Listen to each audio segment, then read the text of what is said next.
العالمين والصلاة والسلام على سيد الأولين والآخرين سيدنا محمد وعلى آله وصحبه أجمعين أما بعد وقد قال الله تعالى في القرآن الكريم أعوذ بالله من الشيطان الرجيم بسم الله الرحمن الرحيم فاذكروني أذكركم واشكروا لي ولا تكفرون وقال نبينا محمد صلى الله عليه وسلم من خرج في طلب العلم فهو في سبيل الله حتى يرجع صدق الله وصدق رسول الله وقال المؤلف رحمه الله تعالى ونفعنا به وببركة علومه وغفر له ولمشايخه ولمشايخنا آمين وبدن صبير على الطاعة والمرازي.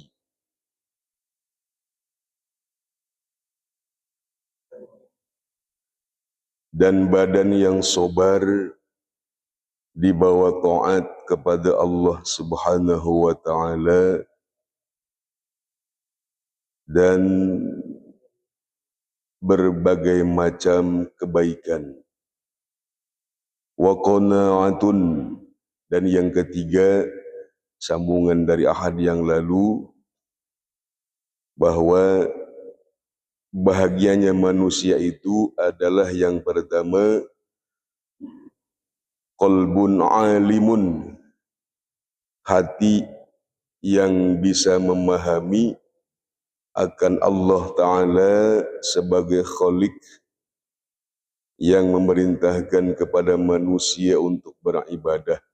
Yang kedua, wa badanun sabirun, badan yang sabar dibawa untuk taat kepada Allah Ta'ala.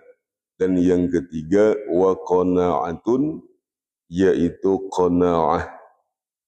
Ridon, sesungguhnya dari qanaah itu adalah ridho bima fi yadayillah, terhadap perkara yang tetap dari Allah Subhanahu wa taala mengenai kebaikan, min kismatillahi taala, dari bagian-bagian Allah taala, wasukunul qalbi, dan diamnya hati, tenteramnya hati, bahagianya hati, inda adamil ma'lufati, pada saat tidak ada perkara yang senantiasa diinginkan. Hadirin rahimakumullah, ahad yang lalu kita sudah membahas bahwa bahagianya manusia itu mempunyai mesin yang berfungsi untuk menghidupkan anggota badan, mengetahui siapa itu khalik dan siapa itu makhluk, memahami mana taklif sebagai manusia, mana taklif Allah Subhanahu wa taala. Bila mana hati itu bagus, baik, maka yang keluar terlihat dari anggota badan pun ikut menjadi baik. Tetapi bila mana qalbu itu buruk, maka yang dilakukan, yang terlihat adalah perilaku yang buruk. Yang kedua, wa badanun sabirun, badan yang sabar, yang dipaksakan untuk ibadah terus menerus kepada Allah Ta'ala. Doa yang paling singkat untuk memaksakan diri ibadah adalah Allahumma paksakan, Allahumma paksakan. Namun tadi paksakan mau bisa. Sebab kalau kita pingin makan pun perut lapar, mesti bangun, mesti jalan ke dapur, ngambil piring, ambil nasi, goreng telur dan lain sebagainya. Memaksakan diri untuk taat kepada Allah. Dan yang ketiga adalah wa qanaatun. Kita sering mendengar qanaah, gitu ya. Qanaah. Ma huwa qanaah? Apa itu qanaah? Kata ulama, qanaah adalah ridho. Apa itu ridho? Sururul qalbi bimurril qada'i. Itu definisi ridho. Bahagianya hati, Pak, menerima ketentuan dari Allah Subhanahu wa ta'ala. Itu definisi ridho. Qanaah, kata ulama, adalah ridho. Ridho adalah bahagianya hati menerima ketentuan dari Allah Subhanahu wa ta'ala. Bisa juga diartikan qanaah adalah merasa cukup atas pemberian dari Allah Subhanahu wa ta'ala. Sehingga wasukunul qalbi, bila mana hati merasa cukup atas pemberian Allah Ta'ala dalam kehidupannya, bila mana sururul qalbi bimurril qada'i, bahagianya hati menerima ketentuan dari Allah Ta'ala yang diberikan kepada kita, maka wasukunul qalbi, qalbu kita itu akan menjadi tentram, damai, indah, sejahtera. Hutang gak punya, mobil gak punya, rumah sederhana, makan sederhana, badan sehat, kumandang azan ke masjid. Inda adamil ma'lufati, sehingga muncul rasa bahwa tidak ada hal-hal yang memang tidak perlu untuk diinginkan. Bagaimana caranya saya bisa naik mobil tapi cari uang dulu buat bayar DP, kesananya kredit berapa bulan gitu ya. Hanya untuk naik kendaraan, Pak. Berpikirnya justru seperti itu. Padahal dia masih punya motor, dari rumah ke masjid bisa, dari rumah ke pabrik bisa, dari rumah jalan-jalan dengan istri, anaknya juga bisa. Tetapi hati yang tidak bahagia justru berpikir ingin mempunyai sesuatu yang dia sendiri mungkin tidak mampu, tapi memaksakan diri. Nah, itulah bibit awal penyakit manusia. Sehingga apa yang dia tidak inginkan, dia ingin memiliki dengan segala kekurangan yang dia miliki. Pokoknya mah asa nganjuk belah, kumang kebe setoran anak mah tak iya. Sehingga sholatnya tenang, Pak. Tenang, Allahu Akbar, caang pokoknya mah. Hutang-hutang itu mana runcul, tanggal 25 setor, tanggal hiji setor, tanggal 2 setor gitu. Sehingga membuat hatinya itu terganggu. Tetapi orang yang beriman, wa qanaatun, memiliki sifat qanaah, merasa cukup atas pemberian dari Allah Subhanahu wa ta'ala. Dan ridho, sururul qalbi bimurril qada'i, bahagianya hati menerima apapun pemberian dari Allah Subhanahu wa ta'ala. Sama seperti kisah Nabiullah Uzair alaihissalam, tatkala Allah berfirman kepada Nabi Uzair alaihissalam, wahai Uzair, jangan engkau lihat kecilnya rizki yang aku berikan, tetapi lihatlah siapa yang memberikan rizki kepadamu. Dan jangan engkau melihat sesuatu yang buruk atau musibah yang aku berikan kepadamu, tetapi lihatlah siapa yang memberikan musibah tersebut kepada dirimu. Sehingga hati merasa menerima dari ketentuan Allah Subhanahu wa ta'ala. Dikasih sedikit, alhamdulillah. Dikasih banyak, alhamdulillah. Dikasih sedikit, cemberut, dikasih banyak baru alhamdulillah. Nah, ini tidak sururul qalbi, tidak menerima, tidak bahagia atas pemberian Allah Subhanahu wa ta'ala. Yang punya mobil, alhamdulillah saya pasti punya mobil. Tetangga saya mah kesana kemari naik motor, kalau kehujanan pakai mantel. Kata yang naik motor, alhamdulillah saya masih punya motor. Tetangga saya mah kesana kemari naik sepeda. Kata yang naik sepeda, alhamdulillah saya masih punya sepeda, tiap hari goes-goes. Tetangga saya mah tiap hari jalan kaki aja ngukur jalan.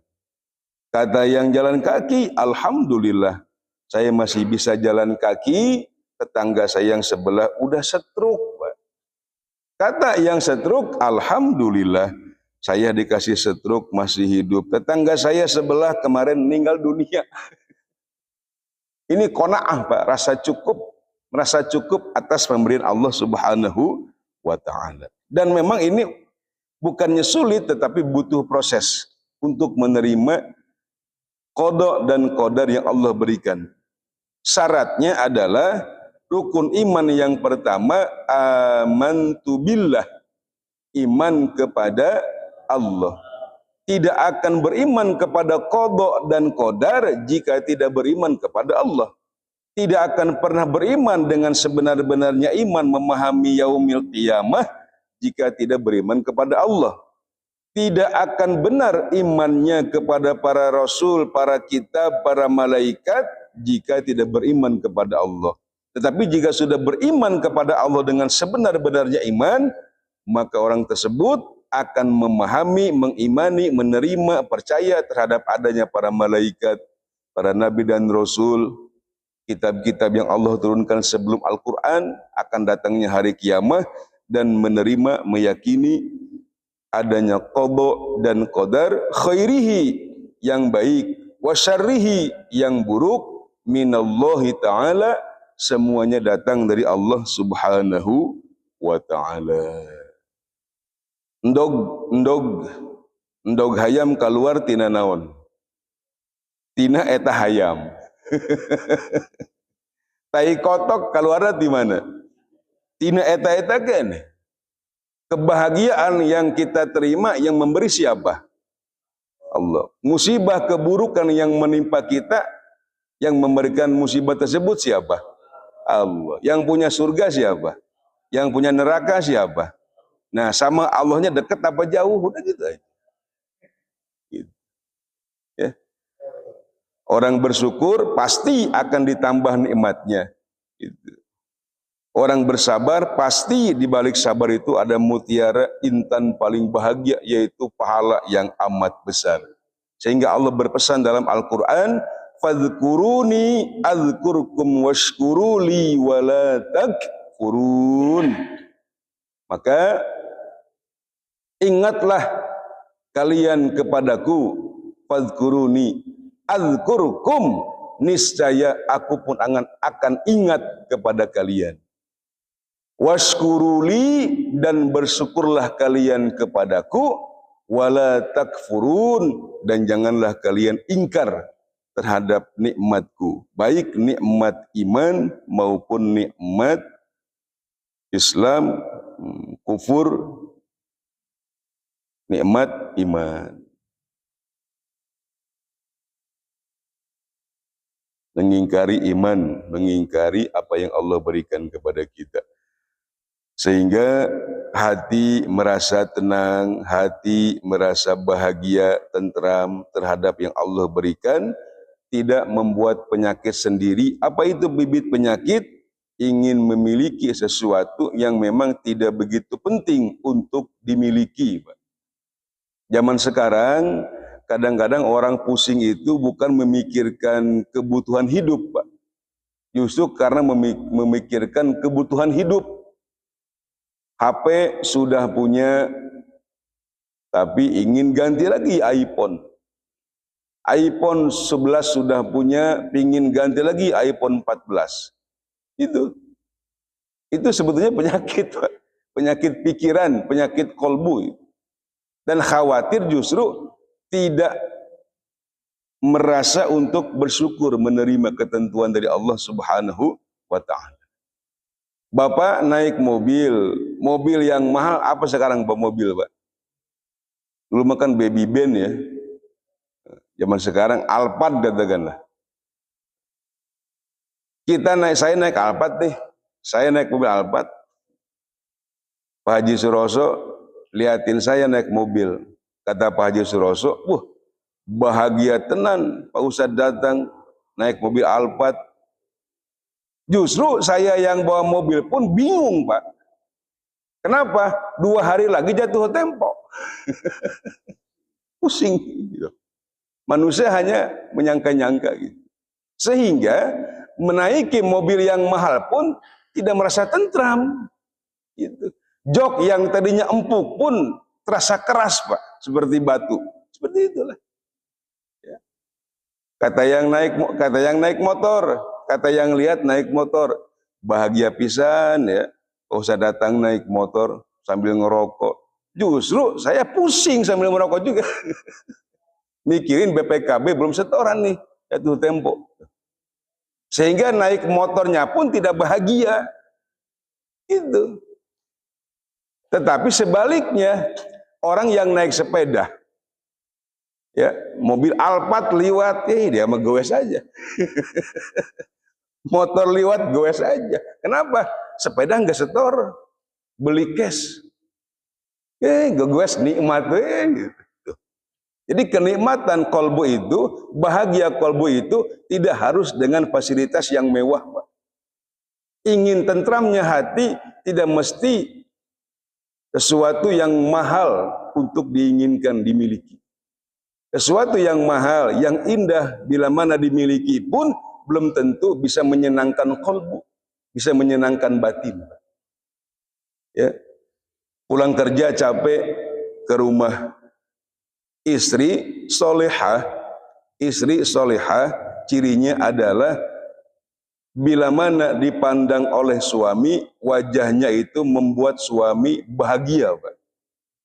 Sehingga pulang kerja dengan rasa capek, rasa lelah, dikasih air putih pun oleh istri kita dengan senyuman yang manis di depan suami, itu air putih serasa air teh manis, Pak.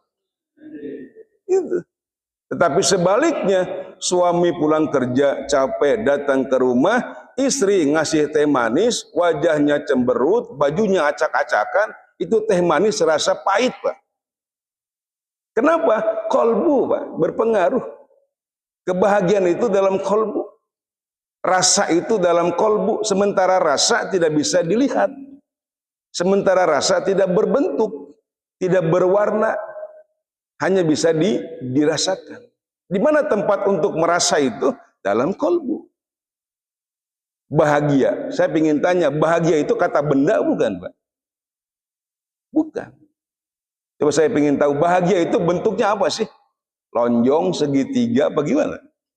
Nah, hanya bisa dirasakan dalam kolbu. Sedih,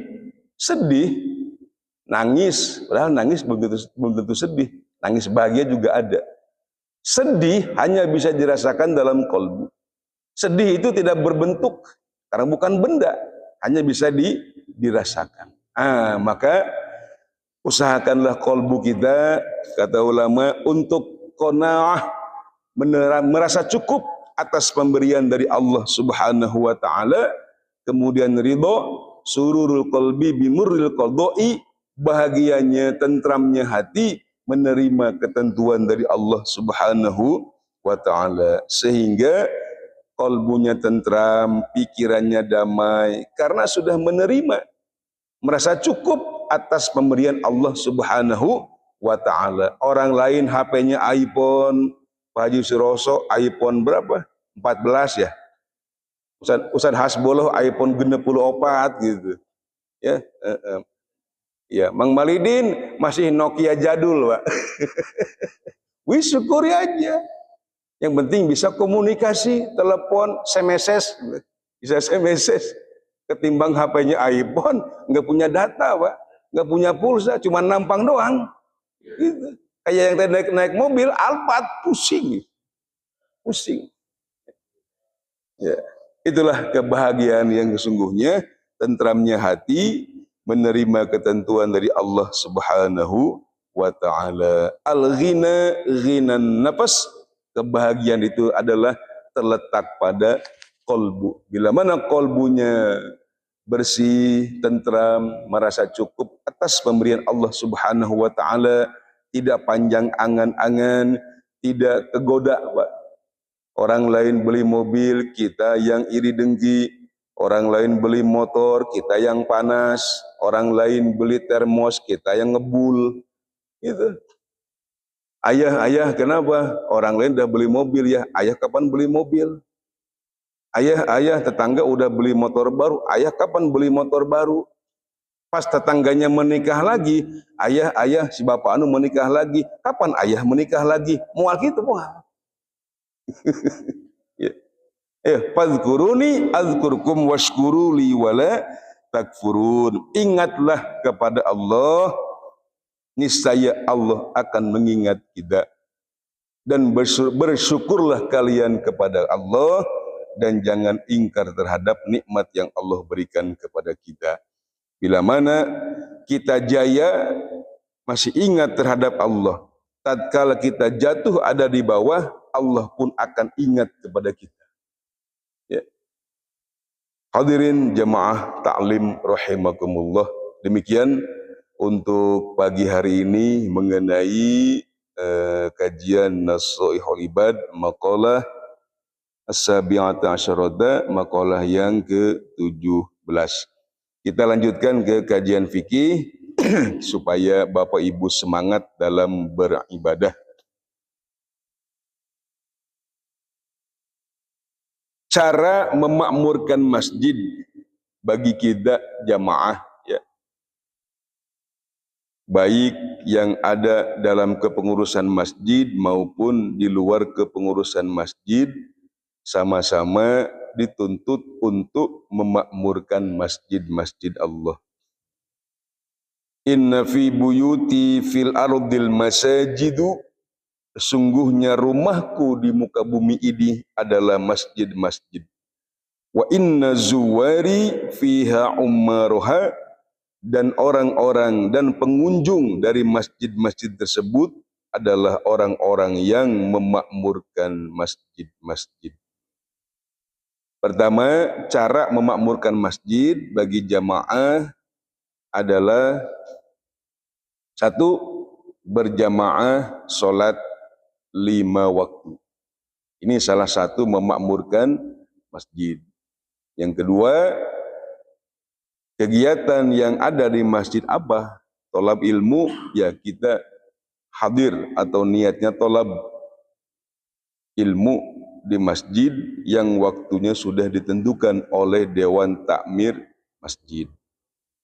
Yang ketiga, bila mana masjid butuh perjuangan, butuh jihad, kita ikut sumbangsih, baik tenaga, pikiran, dan lain sebagainya. Itu kurang lebih cara untuk memakmurkan masjid.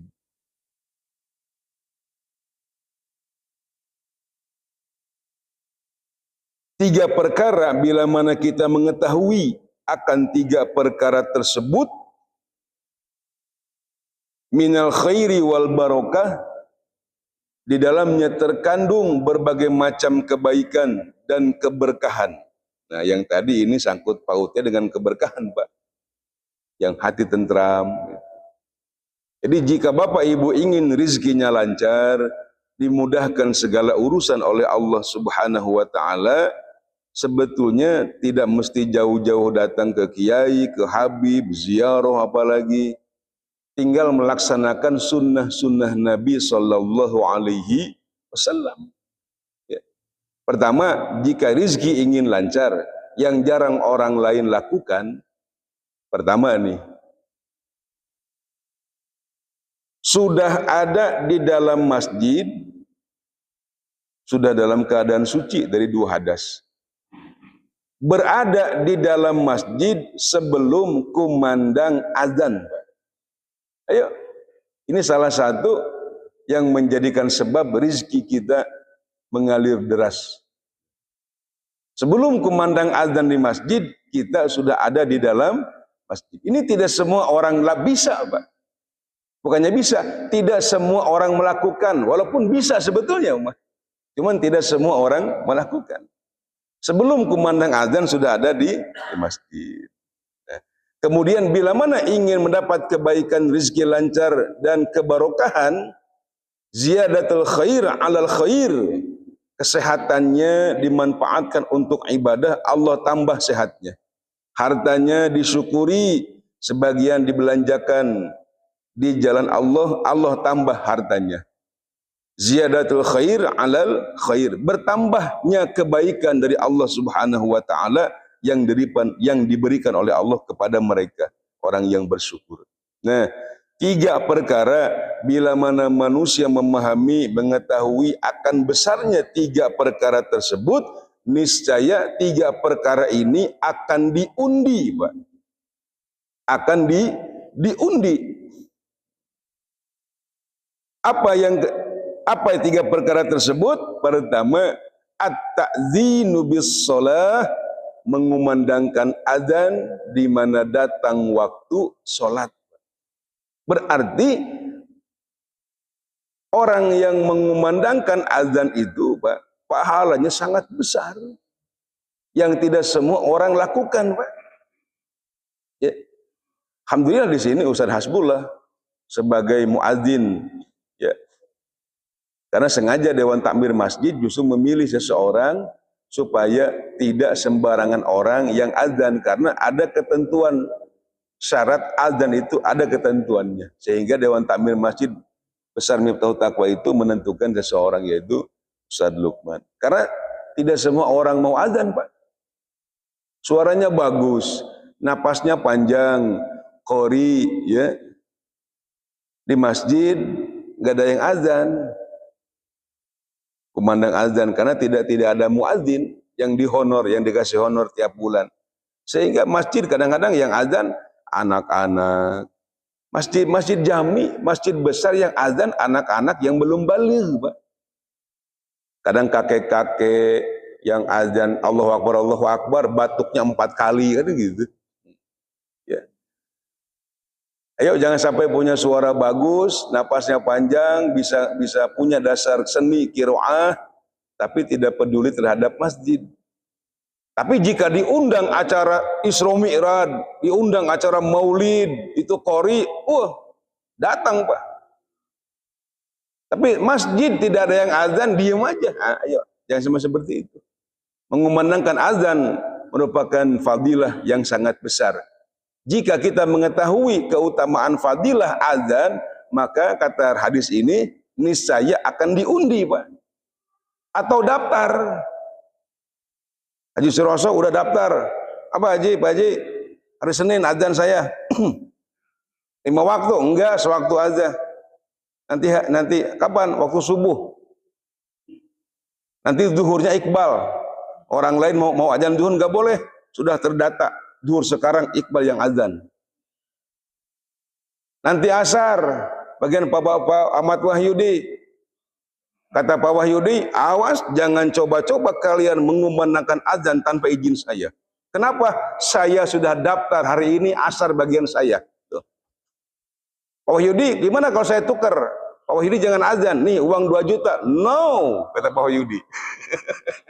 Saking besarnya fadilah azan, Pak. At-tadzinu bis shalah. Tingginya berapa? 3 juta? No. Berapa sih? 6 deh.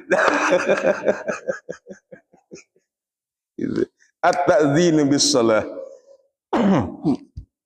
Mengumandangkan azan di mana datang waktu sholat. Kemudian bila mana kumandang azan, Pak, jangan melihat siapa yang azan sebetulnya. Ini adalah panggilan dari Allah Subhanahu wa ta'ala. Maka tanggalkan dulu kegiatan dunia. Karena yang dikumandangkan adalah kalimat Allahu Akbar, Allahu Akbar. Allah Maha Besar. Yang selain Allah berarti kecil. Nah, maka bila mana kita punya kegiatan yang memang bisa untuk kita tinggalkan, tatkala datang waktu sholat, ya tinggalkan dulu. Ya. Pekerjaan tinggalkan dulu sementara. Tatkala melaksanakan sholat, dunia yang ada dalam benak, pikiran, dalam hati, tanggalkan sementara untuk menghadap Allah Subhanahu wa ta'ala. Karena kita menganggap Allah Maha maha besar di dunia. Selain daripada Allah, semua adalah kecil. Motor kecil, jabatan kecil, laptop kecil, segala semuanya kecil. Ya. Yang kedua, wat-tahjiru bil jamaah. Yang kedua, bila mana kalian mengetahui akan besarnya yang terkandung dalam tiga perkara, di dalamnya terkandung berbagai macam kebaikan dan kebarokahan, adalah wat-tahjiru bil jamaah, menyegerakan diri menuju sholat jamaah. Ini kunci rizki lancar, Pak, sebetulnya, Pak. Ya. Ya. Cuman logika kita kadang-kadang rizki lancar itu datang ke kiai doain ya biar rizki lancar. Padahal justru badan yang sabar tadi, wa badanun sobirun, badan yang dipaksakan untuk taat kepada Allah. Itu kunci rizki lancar itu, Pak. Ya. Sebelum kumandang azan, dia sudah ada di dalam masjid. Kumandang azan beres, dia baca doa setelah azan. Allahumma barik lana. Bukan ya. Allahumma rabb hadhihi da'watid tammah, dan seterusnya. Kemudian salat sunnah qabliyah. Tuh. Baik yang muakkad maupun yang ghair muakkad. Setelah salat sunnah qabliyah, sebelum kumandang qomat, dia meyakini ini adalah waktu ijabah doa. Inna du'a, sesungguhnya doa la yuraddu, tidak akan ditolak. Kapan? Bainal adzan wal iqamah, antara kumandang azan dan kumandang iqamah. Maka bila mana tadi kita sudah sholat sunnah qobliyah subuh, sebelum kumandang azan, itulah waktu mustajab untuk memohon kepada Allah Subhanahu wa ta'ala. Dan yang ketiga, bila mana manusia mengetahui, memahami tiga perkara, yang dibalik tiga perkara ini terkandung berbagai macam pahala yang besar, kebaikan, keberkahan, rizkinya dilancarkan oleh Allah Subhanahu wa ta'ala. Wassalatu fi awwalis sufufi, salatnya itu di bagian barisan shaf yang paling depan. Saya ingin tanya nih, kalau bapak-bapak mendapat jatah bantuan langsung dari pemerintah, baik uang maupun sembako, kira-kira ingin duluan, ingin belakangan, Pak?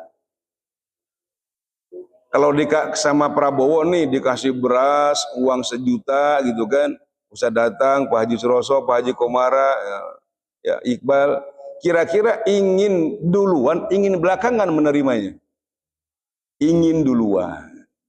Bila mana kumandang azan sudah dikumandangkan, qomat sudah dikumandangkan, kira-kira sholatnya ingin di depan, ingin di belakang? Nah, padahal dari ke masjid itu sudah dari tadi sebetulnya. Ya. Ini tidak bisa dilaksanakan bila mana tidak memaksakan, Pak, sebetulnya. Ya. Dalam sebuah hadis, innallaha wa malaikatahu yusalluna 'alas sufufil awwali. Sungguhnya Allah dan malaikatnya menurunkan kasih sayang kepada orang-orang yang sholat berjamaah di bagian shaf yang pertama. Ya. Jadi ini mesti diundi sebetulnya, Pak.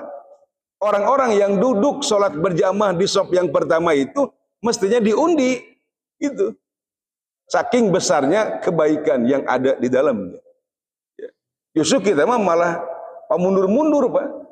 Shaf yang pertama ini angker kan ya. Iya, angker. Angkernya kenapa? Karena besar pahalanya dibanding shaf yang kedua, yang ketiga. Dan shaf yang pertama pun ada yang VIP, Pak. Innallaha wa malaikatahu ala mayaminis sufufi Sungguh Allah dan para malaikatnya menurunkan rahmat kepada orang-orang yang sholat di sop yang pertama sebelah kanan, Pak. Lebih angker ya. Lebih angker. Soalnya kalau sholat di sop yang pertama bagian kanan, angker, Pak. Kenapa angkernya? Gede pahalanya. Rizkinya Allah lancarkan. Ya. Khairu sufufir rijal, sebaik-baik barisan sholat bagi laki-laki, awaluha adalah yang paling depan. Wasarruha, dan seburuk-buruk barisan sholat bagi laki-laki, akhiruha, yaitu yang paling belakang. La yazalu qaumun yata'akhiruna hatta yuakhirahumullah. Nabi pernah negor, Nabi Shallallahu Alaihi Wasallam pernah memberikan peringatan kepada sahabat yang memang datang pada barisan sop yang paling belakang. Bukannya nggak boleh, kalau uzur ya boleh, ketinggalan ke masjid ya boleh, atau mungkin jalannya pelan karena kakinya asam urat, Pak, uratnya pada asam gitu, sehingga duduk di belakang gitu kan, ya silahkan saja.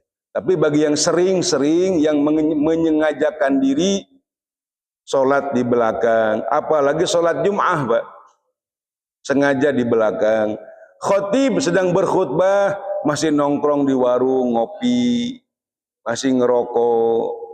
Kalau sudah qomat, kalau khotib sudah barakallahu sudah beres khutbah nih, baru ke masjid. Itu sering saya lihat.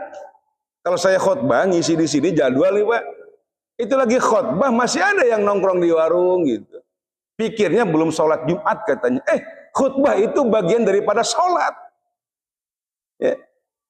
Khutbah Jumat, mendengarkan khutbah Jumat itu bagian daripada sholat duhur yang 2 rakaat. Ya. Kata Nabi, janganlah kalian mengakhirkan barisan sholat.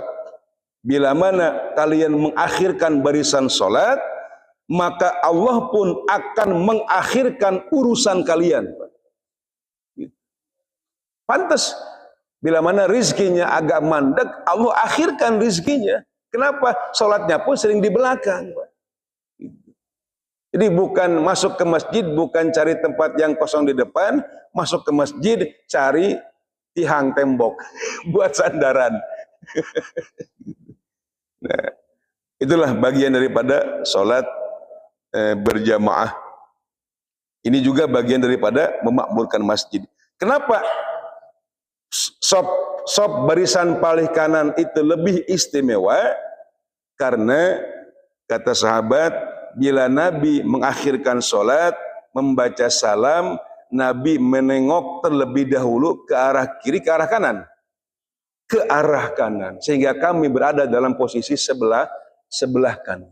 Begitu.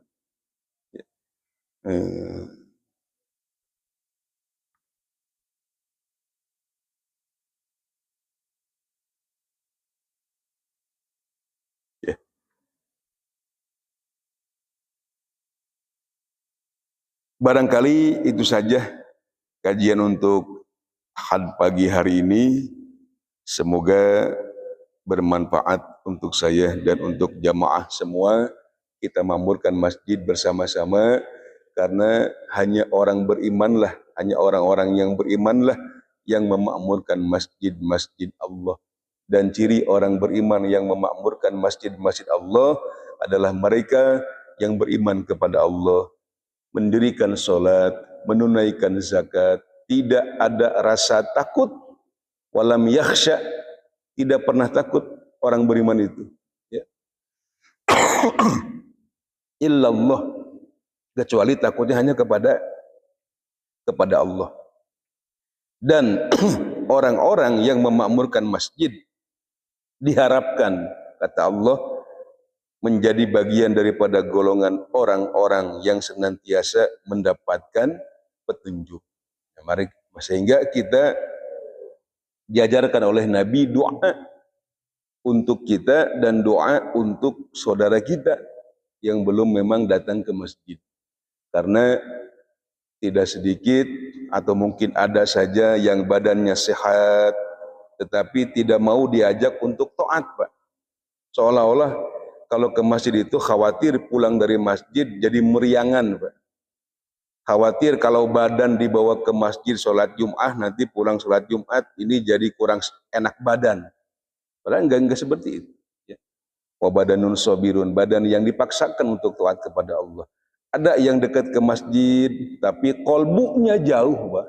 Kenapa? Tadi itu kolbu itu tempat bersemayamnya hakikat iman. Maka kita doakan, Allahumma inna nas'alukal huda wattuqa wal afafa wal ghina.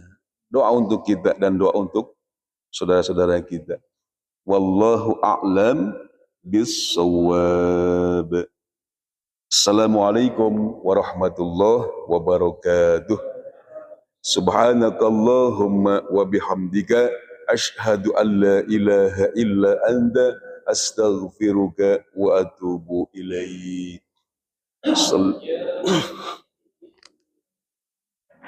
Balligh maqasidana waghfir ma madha ya wasi'al karami ya rabbi bil Mustafa balligh maqasidana waghfir lana ma madha ya wasi'al karami ya rabbi bil Mustafa balligh maqasidana waghfir lana ma madha ya wasi'al karami ya rabbi bil Mustafa balligh maqasidana waghfir lana ma madha ya wasi'al karami.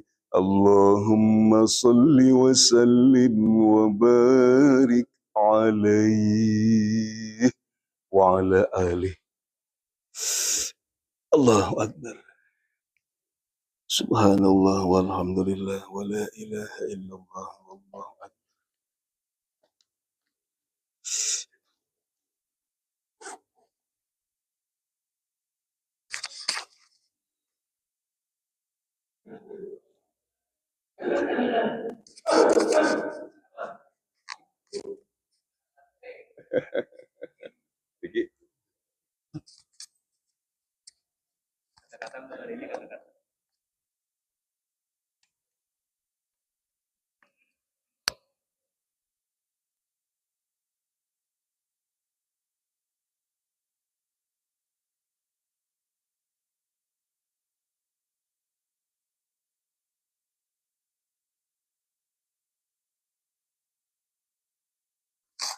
Hari ini bukan hari kemarin, dan hari kemarin bukanlah hari esok. Karena itu bersemangatlah dalam hidup.